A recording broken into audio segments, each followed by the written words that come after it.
इसकी सभी को मिलेगा।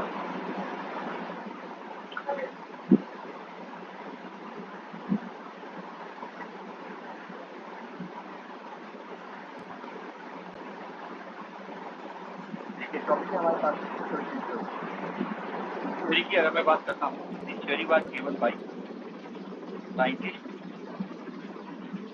वेस्टिन एंड बुले।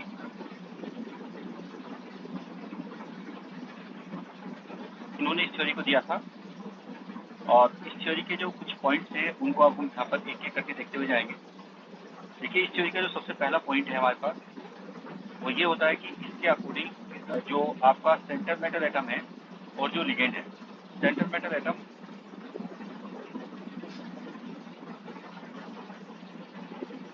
है वो है प्योर आयनिक। यहाँ पर लिख लेंगे the bond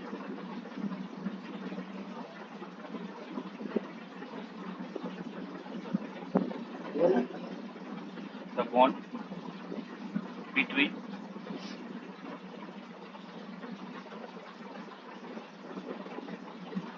central metal atom and ligand is ion. देखो, आपने एक बात कही, सबसे पहली बात ये है कि आप लोगों को ये कंफ्यूजन हो सकता है या स्टूडेंट ये कह सकते हैं सर ये क्या बात हुई कि पहले तो आप कह रहे थे कि ये जो बॉन्ड है ये हमारे पास में कोवलेंट होता है और पूरी पीपीटी में हमने कोवलेंट बॉन्ड की बात की। देखिए, अब हम यहाँ पर ये कह रहे हैं कि ये जो बॉन्ड है ये आयनिक होता है। ऐसा क्यों कह रहे हैं हम? ठीक, तो देखिए मैं आपको एक छोटी सी बात बताऊंगा, उससे आप इस बात को समझ सकते हो। जैसे सपोज दैट आपके पास में यहाँ पर देखो अमोनिया है, यहाँ पर इलेक्ट्रॉन का लोन पेयर है और उसके बाद में देखिए यहाँ पर मेरे पास में है PF3 और इसमें यहाँ पर वैकेंट ऑर्बिटल होता है। तो बेटा होता है क्या है कि इस तरीके से यहाँ पर कोऑर्डिनेट बॉन्ड बनता है, ये होता है कोऑर्डिनेट बॉन्ड। अब इस कोऑर्डिनेट बॉन्ड को देखो आप लोग ऐसे भी रिप्रेजेंट करते हैं, ये भी तरीका है इसका। और इस कोऑर्डिनेट बॉन्ड को लिखने का जो तरीका है देखो वो ये भी होता है। याद रखना, कोऑर्डिनेट बॉन्ड को आप इस तरीके से भी लिख सकते हैं। यहाँ से बात क्लियर हो जाएगी और यहाँ पर आप कहते हैं प्लस और यहाँ पर आप कहते हैं माइनस। मतलब जो कोऑर्डिनेट बॉन्ड है उसमें कोवलेंट बॉन्ड भी होता है और उसके अंदर यहाँ पर आयनिक कैरेक्टर भी आता है। तो कोऑर्डिनेट बॉन्ड के अंदर कोवलेंट कैरेक्टर और आयनिक कैरेक्टर दोनों है। तो जो हमारे पास में वैलेंस बॉन्ड थ्योरी है वो इसके कोवलेंट कैरेक्टर के अकॉर्डिंग दी गई है और जो अभी क्रिस्टल फील्ड थ्योरी है ये असल में इसके आयनिक नेचर की वजह से दी गई है, यानी कि वो इसके आयनिक नेचर के अकॉर्डिंग प्रॉपर्टीज।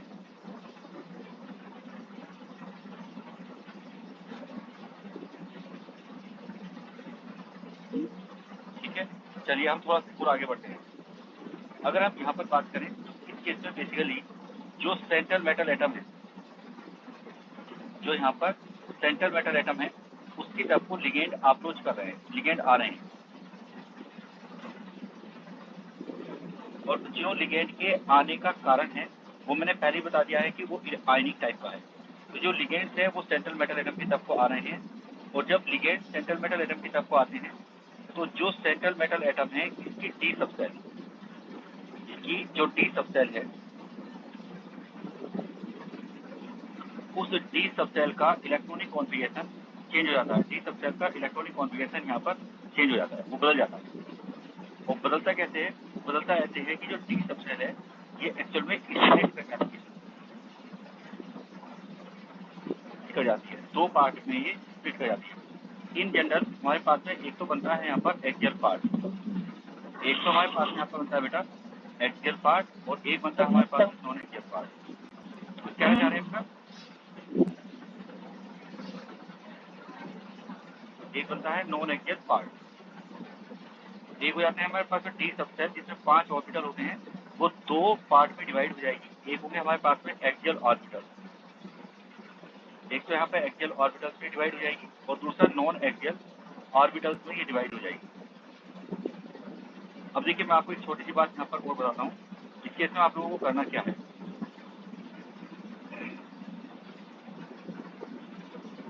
इस केस में देखिए आपको ये करना है कि जो एक्सियल ऑर्बिटल है वो कौन कौन से होते हैं उसको मैं यहाँ पर एक बार बना के दिखा दूंगा हालांकि, लेकिन वो होते हैं हमारे पास में एक तो T(x²)y, ये दोनों होते हैं टी सबसेल के एक्सियल ऑर्बिटल। जो नॉन एक्सियल ऑर्बिटल होते हैं वो होते हैं T(xy) DYZ एंड DZX, ये होते हैं नॉन एक्सियल, ये एक्सिस पर नहीं होते हैं।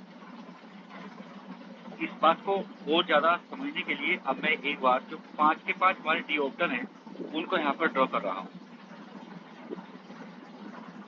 मान लेते हैं कि ये एक्स एक्सिस है और ये वाई एक्सिस है।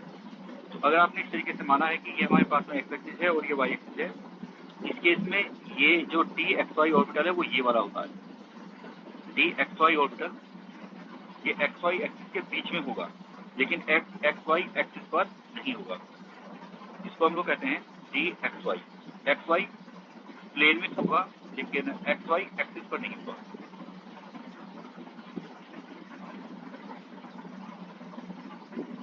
इसको वाई एक्सिस मान लेता हूँ और ये जेड एक्सिस कंसीडर करता हूँ। अगर हमारे पास ये वाई एक्सिस है और ये जेड एक्सिस है, तो एक होता है डी वाई जेड। तो जो डी वाई जेड है, अगर उसकी हम बात करें, तो जो डी वाई जेड है वो इस तरीके से होगा। यहाँ पर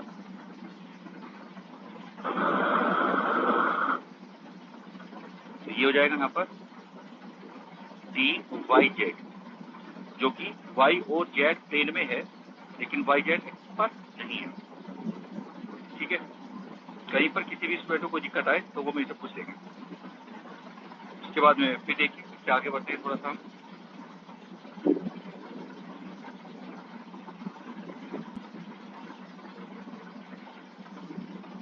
ये हमारे पास में यहाँ पर एक्स एक्सिस है और ये यहाँ पर जेड एक्सिस है। तो एक ऑर्बिटल हमारे पास में है डी ऑर्बिटल, जिसको मैं इस तरह से यहाँ पर बना सकता हूँ। ये ऐसे मैंने बना दिया, और ये जो ऑर्बिटल है ये कहलाता है डी जेड एक्स। ये डी जेड एक्स ऑर्बिटल है। उसके बाद अब हमारे पास यहाँ पर दो ऑर्बिटल और बचे। तो जो दो ऑर्बिटल हैं वो थोड़े से डिफरेंट होते हैं, उनको मैं इधर यहाँ पर बना रहा हूँ। ये एक्सिस वाई मान लेता हूँ और ये एक्स मान लेता हूँ और ये वाई मान लेता हूँ। एक ऑर्बिटल हमारे पास में है, मैं इसको इस तरीके से दिखाऊंगा। एक ऑर्बिटल हमारे पास में है जो कि एक्सिस पर प्रेजेंट है, इस तरह से करके। और इस ऑर्बिटल को आप लोग कहते हैं, ये ऑर्बिटल है हमारे पास में d x square y square. एक और ऑर्बिटल यहाँ पर हमारे पास में इसी की तरह का है लगभग। यहाँ पर मैं एक एक्सिस बना रहा हूँ और इस टाइम पर ये एक्सिस एक्स है, ये वाई है और यहाँ पर जेड एक्सिस। जेड एक्सिस से पाया जाएगा इस तरीके से। और एक्स वाई प्लेन के अंदर एक यहाँ पर इलेक्ट्रोनेगेटिविटी की रिंग पाई जाएगी, इस तरीके का एक ऑर्बिटल। तो ये जो ऑर्बिटल हमारे पास में है, ऑर्बिटल को आप लोग कहेंगे डी जेड स्क्वायर। आपको याद रखना है कि ये जो मैंने यहाँ पर 3 ऑर्बिटल बनाए हैं, जो ये वाले यहाँ पर 3 ऑर्बिटल मैंने बनाए हैं, ये 3 ऑर्बिटल आप देख सकते हैं कि एक्सिस पर इस टाइम पर नहीं है कुछ खास। अभी इन तीनों को ही मैंने कहा था ये हमारे पास में होते हैं नॉन एक्सियल। तो ये यहाँ पर है नॉन एक्सियल ऑर्बिटल। और ये जो दो ऑर्बिटल हमारे पास में यहाँ पे इस टाइम पे बने हैं, ये दोनों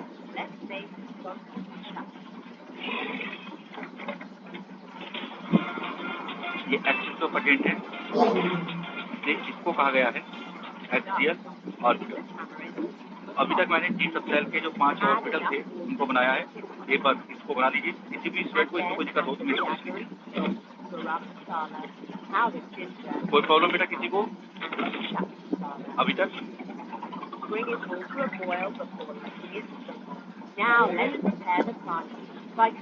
इसको बना लीजिए जरा एक बार, और जैसे ही आप बना ले तो मुझे बता दीजिएगा, फिर आगे बढ़ते हैं।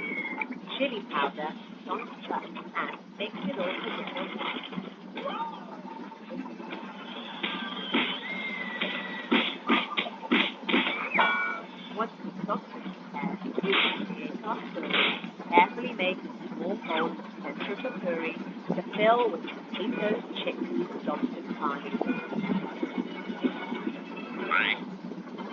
Now that's delicious sweet time for curry. Thanks for joining us, Mellow Gang. Time to go for tea.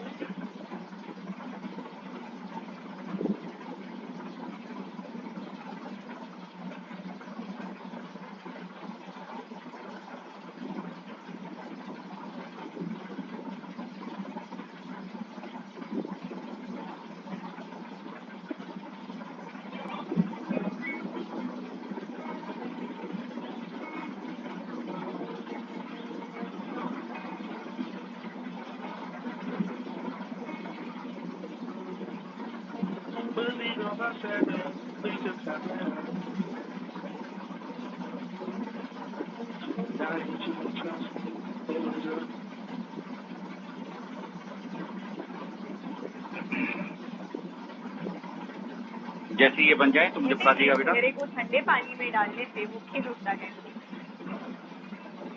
मुझे ये तो नहीं पता कि ये काम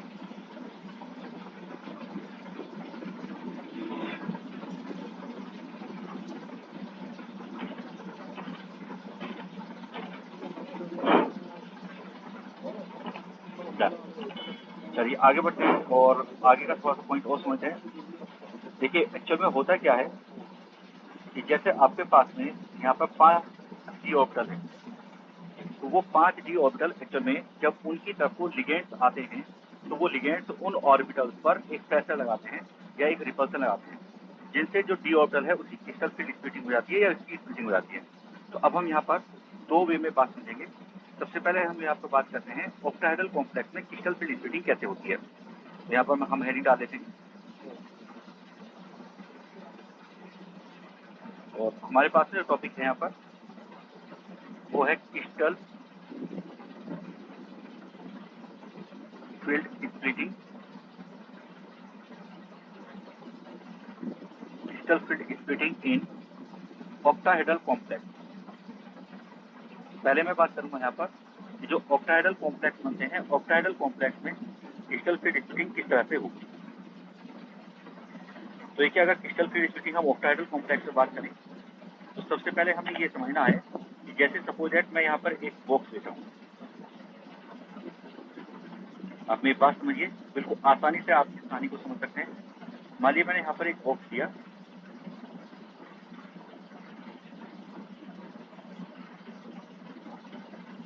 यहाँ पर मैंने ये बॉक्स बनाया है। अब देखिए इस बॉक्स में हम बात करते हैं कि कौन सी डायरेक्शन कैसी होती है, कौन सी डायरेक्शन यहाँ पर आपको कैसे देखने को मिलेगी। तो आप मेरी बात थोड़ा सा केयरफुली समझना। देखिए बेटा अगर मान लीजिए मैं इस एक्सिस की बात करता हूँ, यहाँ पे इस वाली एक्सिस की, मैं इस एक्सिस की बात कर रहा हूँ, ठीक है। तो अगर मैं इस एक्सिस की बात करता हूँ तो मैं मान लेता हूँ कि ये मेरे पास में एक्स एक्सिस है। बिल्कुल सेम उसी तरीके से यहाँ पर मैं बात कर रहा हूँ इस एक्सिस की। तो ये जो एक्सिस है ये मैंने मान ली कि मेरे पास में यहाँ पर वाई एक्सिस है और एक एक्सिस मैं यहाँ पर कंसीडर करूंगा जो कि इन दोनों के परपेंडिकुलर है। तो इन दोनों के परपेंडिकुलर है, यानी कि मैंने उसको यहाँ से कंसीडर किया और यहाँ से होकर के निकल गई। तो ये मेरे पास आ गई जेड एक्सिस। तो जो जेड एक्सिस है आप ये मानेंगे कि जो जेड एक्सिस है वो एक्चुअल में इनके जो फेस है, जो हमारे पास में एक ट्यूब है, इस ट्यूब के फेस से एंटर कर रही है और ट्यूब के जो फेस है उन फेस पे से होकर के जो एक्सिस बन रही है उनको आप एक्स वाई जेड एक्सिस कह रहे हैं। तो जो हमारे पास में एक्स वाई जेड एक्सिस है वो क्यूब के फेस सेंटर पे से एंटर करेंगी, क्यूब के फेस पे से आप उनको मानिए। लेकिन याद रखिएगा कि जो हमारे पास में ये वाले कॉर्नर हैं, जो ये कॉर्नर हैं, अगर मैं कॉर्नर पे से किसी एक्सिस की बात करता हूँ, यानी कि अगर मैं इस एक्सिस की यहाँ पर बात कर रहा हूँ, आप समझ सकते हैं कि ये इस टाइम पे बॉडी डायगोनल है। तो ये जो बॉडी डायगोनल है ये होता है हमारे पास में नॉन एक्सियल, यहाँ पर कोई एक्सिस लाई नहीं कर रही है। तो याद रखेंगे कि यहाँ पर जो बॉडी डायगोनल होंगे इस ट्यूब के जो बॉडी डायगोनल हैं वो नॉन एक्सियल हैं और जो हमारे पास में यहाँ पर एक्स वाई जेड एक्सिस हैं वो मैंने यहाँ पर कंसीडर की है कि वो इस ट्यूब के फेस सेंटर पे से होकर के जा रही हैं। तो मैं उम्मीद करता हूँ कि इसका आपको आइडिया हो गया होगा कि मैंने यहाँ पर क्या समझाया है। मैं देख लेता हूँ एक बार अगर मॉडल मेरा पास में होगा।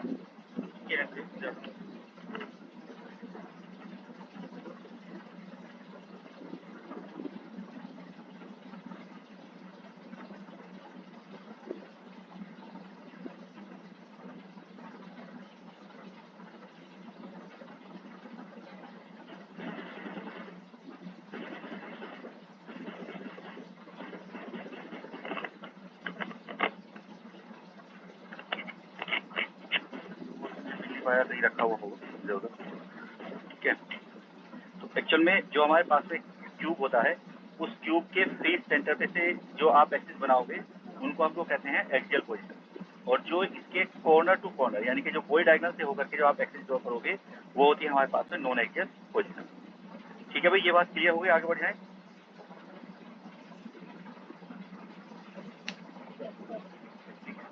देखिए, अगर हमारे पास में ऑक्टाहेड्रल कॉम्प्लेक्स है तो ऑक्टाहेड्रल कॉम्प्लेक्स में जो लिगेंड्स आएंगे, ऑक्टाहेड्रल कॉम्प्लेक्स में जो लिगेंड्स एंटर करेंगे वो लिगेंड्स एक्चुअल में एंटर करेंगे यहाँ पर फेसिस के बीच में से, यानी कि यहाँ से आएंगे, ऑक्टाहेड्रल से आएंगे यहाँ पर। ठीक, सेम उसी तरीके से जो यहाँ पर मैंने जेड एक्सिस कंसीडर की है, इस जेड एक्सिस में से लिगेंड्स एंटर करेंगे। तो जो ऑक्टाहेड्रल कॉम्प्लेक्स होता है, ऑक्टाहेड्रल कॉम्प्लेक्स में टोटल आपको यहाँ पर 6 लिगेंड्स आपको लगाने हैं। ठीक है, अब वो जो 6 लिगेंड्स हैं वो एक्सियल वाले ऑर्बिटल पे रिपल्सन लगाएंगे और नॉन एक्सियल पे नहीं। तो मेरे पास में यहाँ पर जो डी सब सेल है उसकी मैं एक बार बात कर लेता हूँ।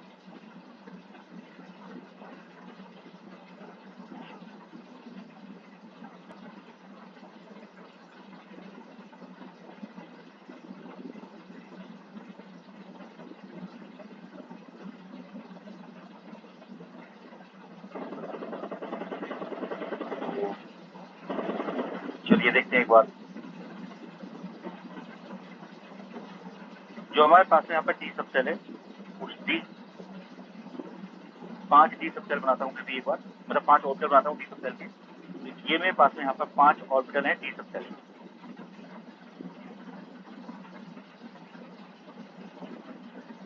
देखिए, ये 5 ऑर्बिटल हैं डी सब सेल के, इस समय पर इनकी एनर्जी सबकी बराबर है। तो जब सभी ऑर्बिटल्स की एनर्जी बराबर होगी, डी सब सेल की सभी ऑर्बिटल्स की एनर्जी जिस टाइम पर बराबर होगी तो इसको बोला जाएगा बेटा डी जनरेट। इसका नाम होगा यहाँ पर डी जनरेट। ये सारे के सारे एक सी एनर्जी वाले हैं। और जब आप यहाँ पर लिगेंड्स को इनके पास में लाएंगे तो याद रखिए कि एक बार को जितने भी ऑर्बिटल्स हैं इन सभी ऑर्बिटल्स की एनर्जी बढ़ जाएगी। एक बार को जितने भी ऑर्बिटल्स यहाँ पर हैं उन सभी ऑर्बिटल्स की एनर्जी यहाँ पर इंक्रीज कर जाएगी। तो ये एनर्जी इंक्रीज कर गई और उसके बाद में जो लिगेंड्स हैं जब वो और ज्यादा पास में आते हैं तो उस केस में जो एनर्जी है हमारे पास में वो एनर्जी घट जाती है, मतलब कुछ की एनर्जी घट जाती है और जो कुछ की एनर्जी है बढ़ जाती है। तो जिनकी एनर्जी यहाँ पर बढ़ जाती है अगर मैं उनकी बात करता हूँ तो वो होंगे एक्सियल, क्योंकि जो लिगेंड्स हैं वो ऑक्टाहेड्रल कॉम्प्लेक्स में एक्सिस पे से आ रहे हैं। तो जो एक्सियल वाले हैं उनकी एनर्जी बढ़ जाएगी। कौन सा की एनर्जी बढ़ेगी? एक तो बढ़ेगी d x square y square की और ए बढ़ेगी यहाँ पर डी जेड स्क्वायर की। और जो एनर्जी यहाँ पर थोड़ी सी कम हो जाएगी यहाँ पर वो है मेरे पास में नॉन एक्सियल वाले। उसमें एक है डी एक्स वाई, एक है डी वाई जेड और एक है डी जेड एक्स। तो मैंने ये कहा कि ऑक्टाहेड्रल कॉम्प्लेक्स में जब लिगेंड बहुत दूर हैं, सेंट्रल मेटल एटम से बहुत दूर हैं, लिगेंड का सेंट्रल मेटल एटम पर कोई इम्पैक्ट नहीं है, तो उस कंडीशन में ये डीजनरेट होंगे। देखिए, ये इस कंडीशन में भी डीजनरेट होंगे क्योंकि सभी ऑर्बिटल्स की एनर्जी बढ़ गई है लेकिन सबकी एनर्जी आपस में बराबर है, अभी भी ये डीजनरेट होंगे। डीजनरेट का मतलब इक्वल एनर्जी। लेकिन जैसे ही लिगेंड बहुत ज्यादा क्लोज आएंगे तो ये डीजनरेसी खत्म हो जाएगी, ज्यादा हो जाएगी और नॉन एक्सियल की एनर्जी कम हो जाएगी। ऑक्टाहेड्रल कॉम्प्लेक्स के अंदर जो हमारे पास में एक्सियल ऑर्बिटल्स हैं, यानी कि ऑक्टाहेड्रल कॉम्प्लेक्स के अंदर जो एक्सियल ऑर्बिटल्स हैं यानी कि d x square y square और इसके साथ साथ डी जेड स्क्वायर, इनका नाम होता है हमारे पास में ई, इनको ईजी कहा जाता है। और जो हमारे पास में नॉन एक्सियल ऑर्बिटल हैं यानी कि d x y, d y z और डी जेड एक्स, जो ये वाले ऑर्बिटल हैं इनका नाम होता है टी टू जी, इनको हम लोग टी टू जी कहते हैं। अब यहाँ पर आप ये कह सकते हैं कि भाई ये टर्म कहाँ से आ गई, नहीं तो टर्म कहाँ से आ गई? तो ई जी का मतलब होता है इक्वली डीजनरेट और टी टू जी का मतलब होता है सिंपली डीजनरेट। लेकिन याद रखिएगा कि ये जो टर्म्स हैं इनका प्रॉपर मतलब यहाँ पर नहीं समझा जा सकता क्योंकि ये term basically ligand field theory से ली गई है, मतलब जो इससे भी आगे की थ्योरी है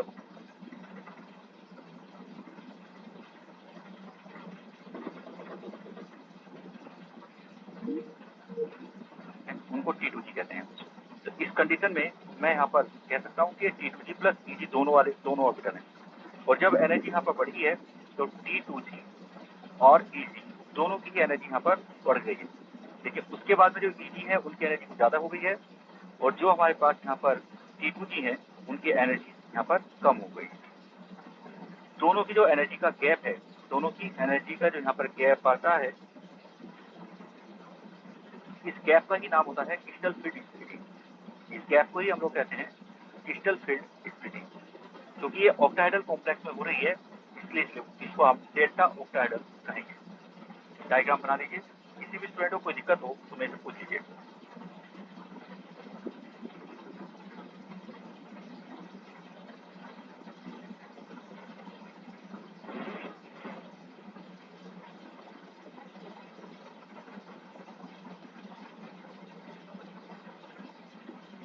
सर उसका नाम क्या था एनर्जी का? Crystal field energy. इसका जो नाम है वो है क्रिस्टल फील्ड स्प्लिटिंग एनर्जी। ठीक है, क्रिस्टल फील्ड स्प्लिटिंग एनर्जी। देखो अगर स्प्लिटिंग ना होती उस कंडीशन में हमारे पास में ये वाली लाइन आ जाती। अगर क्रिस्टल फील्ड स्प्लिटिंग ना होती तो हमारे पास में ये लाइन आती। एक तरह से हम कह सकते हैं कि इसको हम लोग कहेंगे नो स्प्लिटिंग लेवल। यहाँ पर हम नाम रख सकते हैं, ये है हमारे पास में नो स्प्लिटिंग लेवल।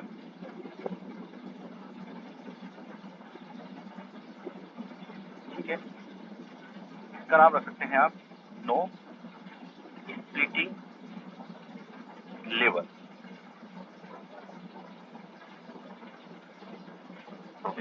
स्प्लिटिंग हो गई तो दोनों के बीच का जो एनर्जी का गैप है उसको हमने कहा है crystal field splitting energy for octahedral complex. वो stand for octahedral complex.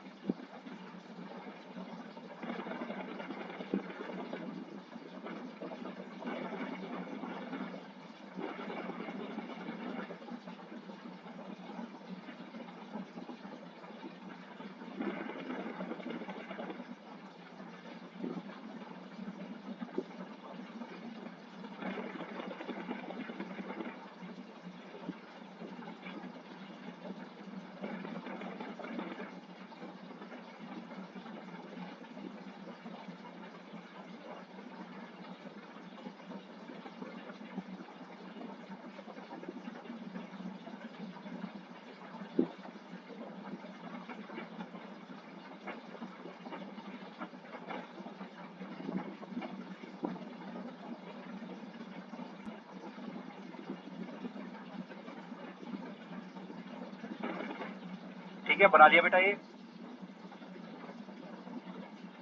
Yes sir.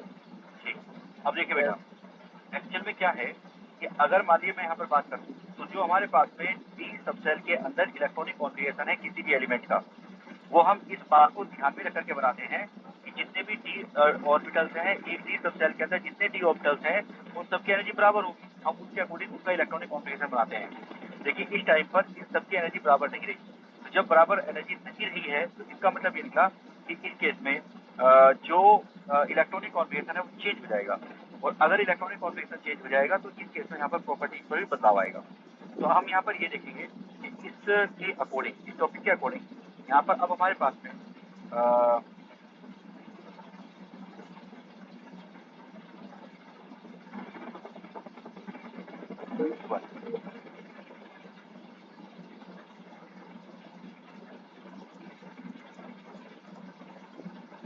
एक तो मेरे पास में यहाँ पर केस है केस 1 और एक केस है हमारे पास में यहाँ पर केस 2। देखिए केस 1 का मतलब ये है कि क्रिस्टल फील्ड स्प्लिटिंग ज्यादा नहीं है। तो केस 1 का मतलब हम ये लेते हैं कि जो क्रिस्टल फील्ड स्प्लिटिंग यहाँ पर हुई है, crystal field splitting for octahedral complex is not very high. ये हमारे पास में बहुत ज्यादा नहीं है। और दूसरा केस हम यहाँ पे लेंगे crystal field splitting energy is very high. और इस दोनों केसेस में हम ये देखेंगे कि इस केस में हमारे पास में जो यहाँ पर इलेक्ट्रॉनिक कॉन्फ़िगरेशन आता है वो क्या है?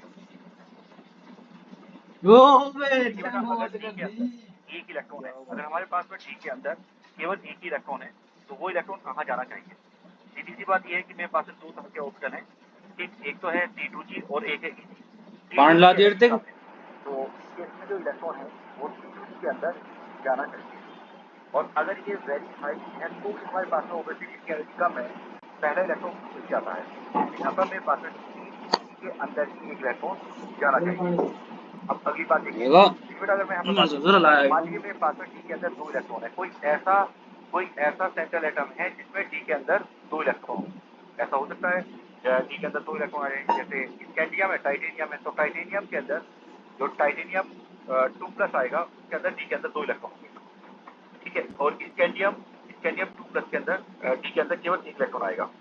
तो अगर डी के अंदर हमारे पास में 2 इलेक्ट्रॉन आ रहे हैं, इस कंडीशन में 1 इलेक्ट्रॉन यहाँ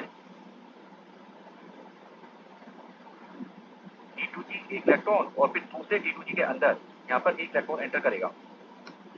सेम इसमें भी ऐसे ही होगा, यहाँ पर हमारे पास में T2G के अंदर 1 इलेक्ट्रॉन और फिर T2G के अंदर 1 इलेक्ट्रॉन एंटर करेगा। लेकिन देखिए, अगर मान लो हमारे पास में यहाँ पर डी के अंदर 3 इलेक्ट्रॉन हो जाए, इस केस में अगेन फिर हमारे पास में 1 इलेक्ट्रॉन एंटर करता हुआ चला जाएगा। यहाँ पर बनेगा T2G के अंदर 1 इलेक्ट्रॉन और T2G के अंदर 1 इलेक्ट्रॉन और फिर T2G के अंदर यहाँ पर 1 इलेक्ट्रॉन। और इस केस में भी हम यही कहेंगे सीधा कि T2G के अंदर 1 इलेक्ट्रॉन और T2G के अंदर यहाँ पर 1 इलेक्ट्रॉन और फिर T2G के अंदर यहाँ पर 1 इलेक्ट्रॉन। लेकिन जो बदलाव आएगा वो आएगा हमारे पास में T4 पर। T4 में बदलाव ये आएगा, देखिए अगर मैं यहाँ पर बात करता हूँ तो मैंने कहा है कि क्रिस्टल फील्ड स्प्लिटिंग बहुत ज्यादा है।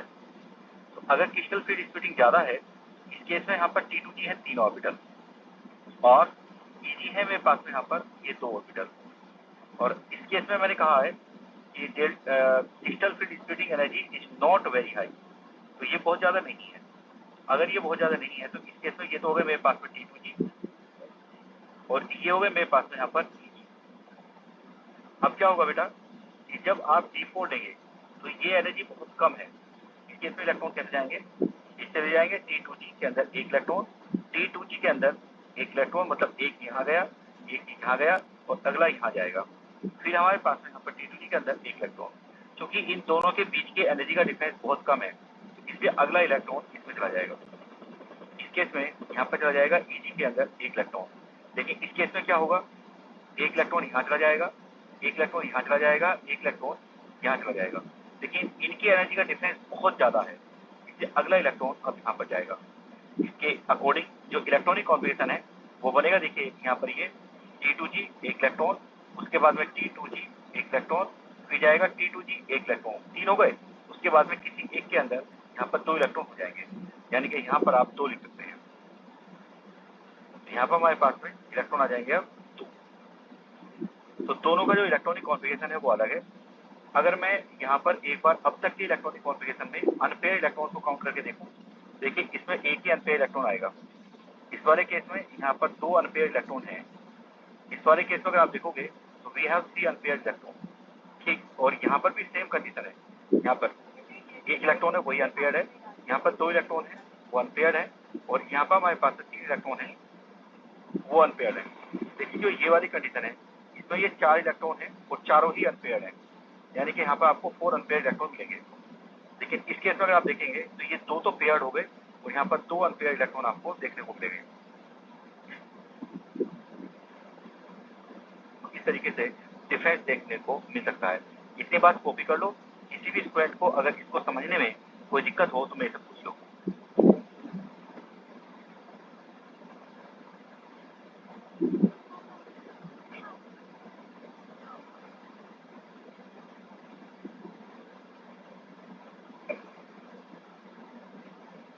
ये मैंने लिखा है कि इलेक्ट्रॉनिक कॉन्फ़िगरेशन में कैसे बदलाव आता है। तो अगर वहाँ पर जो है क्रिस्टल फील्ड स्प्लिटिंग ज़्यादा हुई है तो उस केस में जो इलेक्ट्रॉन्स हैं वो T2G के अंदर ही पेयर होना शुरू कर देंगे, और अगर क्रिस्टल फील्ड स्प्लिटिंग कम है तो जो इलेक्ट्रॉन्स हैं वो EG में चले जाएंगे।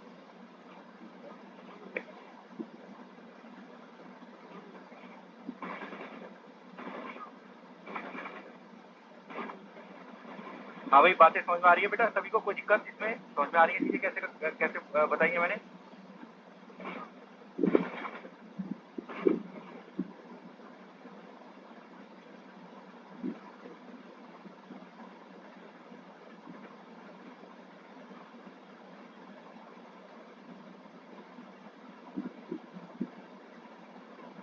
ओके,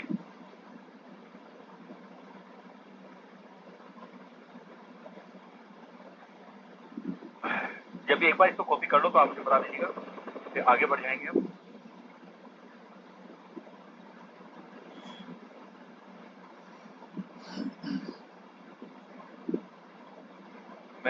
इलेक्ट्रॉनिक कॉन्फ़िगरेशन और लिख देता हूँ, और कहीं दिक्कत हो तो आप मेरे से पूछेगा। मैं यहाँ पर लिखूंगा T5 का।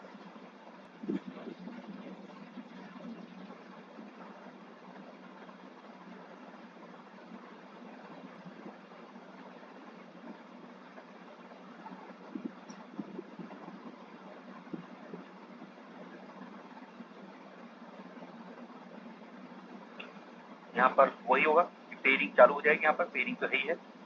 यहाँ पर होगा T2G के अंदर 2 इलेक्ट्रॉन, और T2G के अंदर यहाँ पर 2 इलेक्ट्रॉन, और T2G के अंदर यहाँ पर 1 इलेक्ट्रॉन। अगर T6 की हम यहाँ पर बात करेंगे, इस केस में यहाँ पर आएगा T2G के अंदर 2 इलेक्ट्रॉन। अब पेयरिंग चालू हो जाएगी, क्योंकि 5 हो गए, 5 के 5 ऑर्बिटल के अंदर एक इलेक्ट्रॉन आ गया है। अब यहाँ पर पेयरिंग चालू हो जाएगी, इसमें 1, T2G के अंदर 1, और यहाँ पर EG के अंदर 1, और इस केस में भी यहाँ पर EG के अंदर 1। लेकिन यहाँ पर हमारे पास में बनेगा T2G के अंदर 2 इलेक्ट्रॉन, T2G के अंदर यहाँ पर 2 इलेक्ट्रॉन, T2G के अंदर यहाँ पर 2 इलेक्ट्रॉन। और इसके बाद में फिर से हम यहाँ पर देख सकते हैं, इस केस में अगर T7 आता है, ठीक, तो क्या बनेगा? T8 आता है तो क्या बनेगा?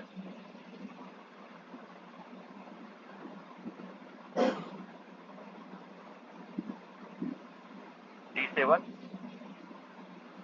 T8, T9 और T10।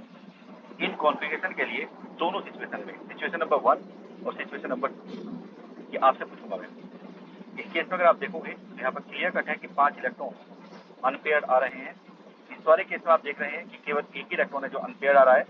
इस वाले केस में आप देखोगे तो 2 पेयर्ड है, लेकिन ये 4 अनपेयर्ड है। यहाँ पर 4 अनपेयर्ड इलेक्ट्रॉन, और इस वाले केस में देखोगे 0 अनपेयर्ड इलेक्ट्रॉन है।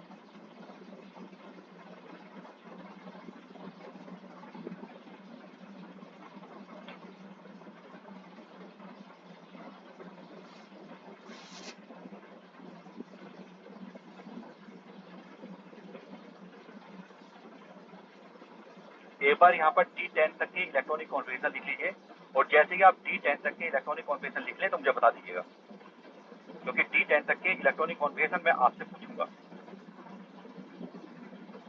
T6 तक के मैंने बताए हैं, लेकिन 7, 8, 9 और 10 इनको आप लोगों को लिखना है, और इनके बारे में जो आपसे